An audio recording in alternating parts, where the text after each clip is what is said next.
fox knew her last cub would be waiting for her at the first tree. She was almost there. The rain cascaded onto the jade valley where the entrance to the tree was. Life was protected there, because that's where life began. It was now only a mother and a daughter left. Items from my life still dotted the ground as she moved closer to her destination and destiny.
At the end of high school, I felt something I hadn't felt in a long time.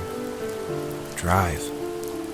I looked into the best architecture schools on the West Coast, then got a dose of reality when looking at other students' portfolios and the high cost of tuition. I still wanted to be something, to be the next Alvaro Siza, and to make those thousands of sketches worth something in my grand history. But now even an internship sounds impossible. Siza helped me understand how essential emotion is in architecture, and he also said light is the real composer of space. I like to think these glints of light, like not finding a job or even a strange dream about a fox, are something I should be thankful for, even if the illuminated space is something I'm less than comfortable with.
all of these memories, reminders from a time when having a shelter in the woods was all that mattered.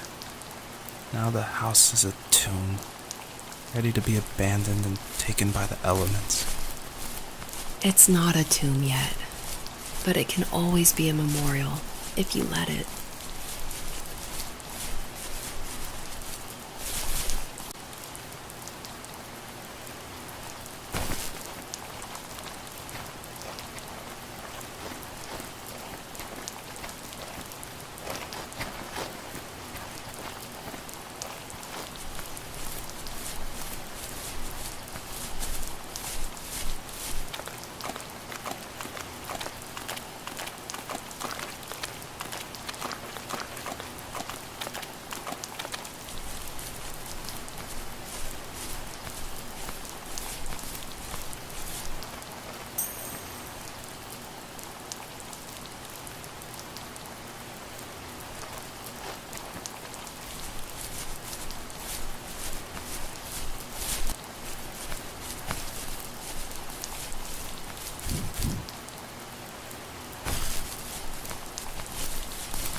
My dad was super supportive with my college plans. To a point. Things were okay until this terrible accident happened. I guess a forklift flipped over due to a bad axle, and it crushed one of the workers there. My dad didn't eat for days, even though he wasn't directly involved. It devastated him. Not only did it hurt the business, but it just freaked him out. He would talk in his sleep, muttering things about firing people and saying sorry. One fateful day he approached me, said that since my school search wasn't going well, I should finally be a man and take over the family business. He said one day he was going to die, and that all of his work, sacrifice, and even that man's life would be wasted in vain. I just lost it. Teenage me just exploded at the thought. I screwed up. I said things I shouldn't have. He was having a crisis, and I pretty much spit in his face.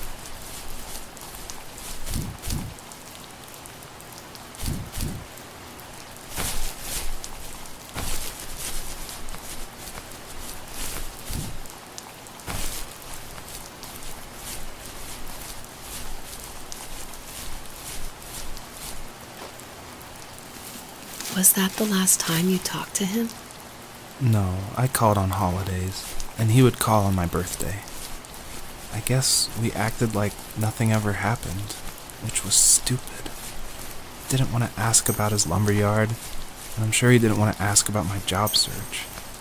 I never went back and visited.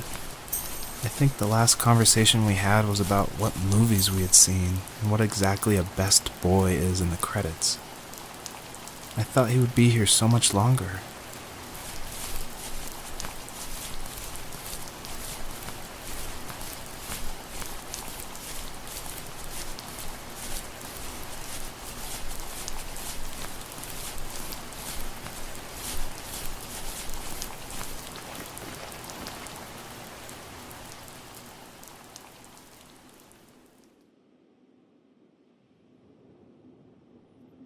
In the distance, the first tree illuminated the wasteland. She couldn't go home anymore. She did the only thing she was capable of: moving forward. My dad died alone in the middle of the wilderness. I should have been talking to him more. I should have done a lot of things differently. If the first tree on earth brought life with it, if it taught the birds to sing and fly and showed saplings how to grow, what could it do for us?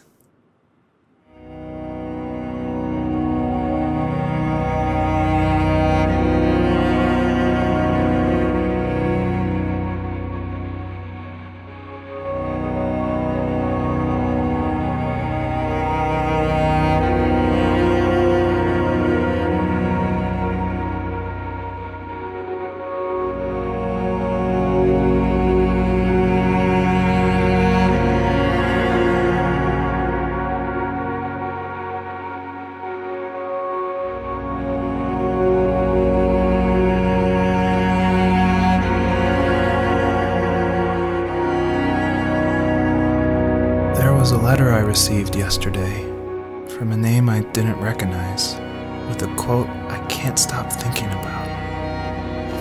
Death is not the opposite of life, but a part of it. More and more, I'm realizing one important truth.